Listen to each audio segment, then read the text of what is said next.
been waiting to do this review. I'm extremely ungodly late with this, so let's just get on with it.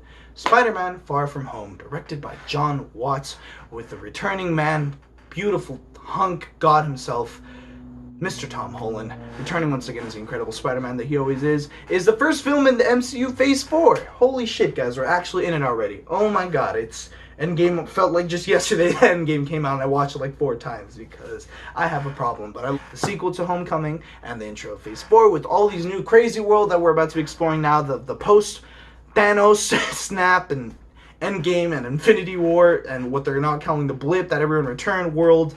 That's an absolute mess. People are trying to deal with what's going on, how to handle people that have been thought to have been gone for years, finally just return. They're dealing with so many great heroes, such as the great Iron Man that was lost. Now with Peter Parker himself having to deal with this crazy world now that he's been brought into, after literally being dead for 5 years to come back, and his practical father figure being gone, and now having to deal with the big stress of people waiting to see who will be the next Iron Man, while dealing with his own teen issues. Here's what I thought about the movie. As I mentioned earlier, Spider-Man Far From Home is a sequel to Spider-Man Homecoming that came out already 2 years ago. Holy shit, it's already been 2 years, guys. I still remember when to go see it on my birthday. First, I want to talk about a lot of the first one, though, or at least a bit of it, because I know I can ramble on a lot with it. Homecoming was a great film, not just because it was just a great MCU movie and Spider-Man film. It was exciting because it was a while that we got a good Spider-Man movie. People forget now because it seems like we're getting spoiled again with all these incredible Spider-Man films and incredible performances that we're getting. For a while, Sony was, when they still had practically all control of the Spider-Man rights, they were not being the nicest.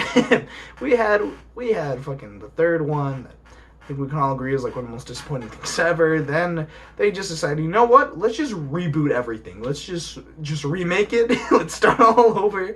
Let's cancel the sequel for no apparent reason. I don't know how else to explain it. It wasn't a very good time for Spider-Man for the last couple of years. But Marvel wowed us, especially after finally getting him into Civil War and announcing they were going to bring him into the MCU. Homecoming comes out, and it's a great movie.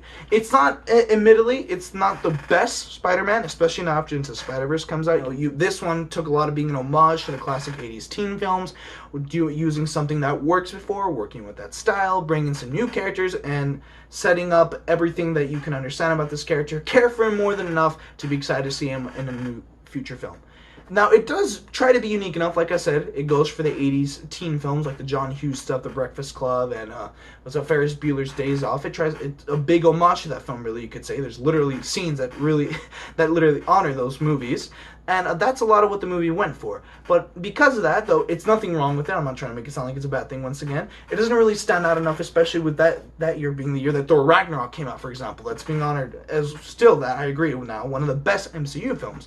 It still also is ironically one that honors a lot of the 80s films for that time with its style, but manages to make itself unique enough with its incredible characters, its amazing comedy still. I never realized how funny that movie was till like last year I watched it and I was like, holy shit, this movie is hilarious. The next one, the sequel now that we got, Far From Home, does a lot. This is probably my third favorite Spider-Man. I know I say that a lot. And Far From Home is a great example of that. This one managed to make itself once again after, especially being, the post-Endgame events that come on, and a lot of people trying to deal with that, and they handle it geniusly. The intro is like probably not one of my favorite intros in the MCU, showing that I was even curious about like how did the rest of the world react to it. And I know we were excited to see all our heroes come out with one of the greatest scenes in cinematic history now. I was wondering, how did like New York react with all their people that they thought were dead just randomly just come back, and what they called in the movie the blip. And then a lot of it that deals with, how are everyone reacting? How are people living their lives now? How is, the city going to do with all these people that were thought to be dead? Trying to find housing again and take care of them now because they don't have jobs, they've been dead. So it's a lot of, that's probably the strongest part of this movie that I love so much that it handles with. And even with Peter himself, which, yeah, it should have made sense to me in the first one that, he wouldn't just cry over Tony Stark and just get over with it. He really suffered the most, if you think about it, in all of Infinity War and Endgame. It's really sad to see about them. That's my favorite part, without a doubt, the whole movie, honestly. With Peter even struggling so much that the last thing I expected he'd go for is that he doesn't even want to be an Avenger anymore, which, ironically, was like probably the biggest part of all of Homecoming, that he wanted so badly to be an Avenger, to be this big hero and to prove himself. But now, he doesn't want it anymore. He's so stressed out and so scared of what that could mean, especially after losing the person that practically made him who he is now, and who he pretty much looked up to like his father to just die for being an Avenger, it's something scary to him, and it's completely understandable. And it's so much of that fun to see. Oh, it's not really fun; it's depressing, but it's something really unique and enjoyable to see a lot of Peter Parker struggle with a lot with. And Tom Holland is, I know I mentioned art like a billion times. Holy shit, this guy, he could play Spider-Man until he's like in his 80s, and I'd still watch it. This man, and even the bad guy, I was calling him the Vulture, Mysterio, did an incredible job. I was really impressed with how they handled Mysterio with this. I did not see that coming. Admittedly, maybe if you read the comics, you did, but I've never personally read at least the comics involving Mysterio, so I had no idea who he was, where he got involved. I know that all my friends freaked out and saw him in the trailers. I had no idea what he was, so I was just like, hey, that's cool. He looks unique. Unfortunately, that, like I was saying so much how amazing the film is with going with its own voice, they don't perfect it too much or handle it very well in a lot of moments, especially I'd say the second act, the middle of the movie is where it suffers a lot, especially once you get revealed. I think the biggest problem with the movie is Mysterio's reveal. It goes on for way too long than it should. They just explain so much of what happens. The whole thing is like a huge exposition dump. People explain it just seem way out of place, very awkward, just out of nowhere. I love with what they were going for, and it could have been amazing. And honestly, it could have been just perfect if they just waited to reveal every single character that they were showing there to be revealed, to have this huge cover-up one by one as the story continued. But they just decided, screw it, let's just reveal it all in like 5 to 10 minutes. It was very out of place. It was probably, without a doubt, for me, the weakest part of the movie. And that, unfortunately, did bring it down a lot for me, because it's like that one weird mistake that the whole movie has, despite it all being amazing.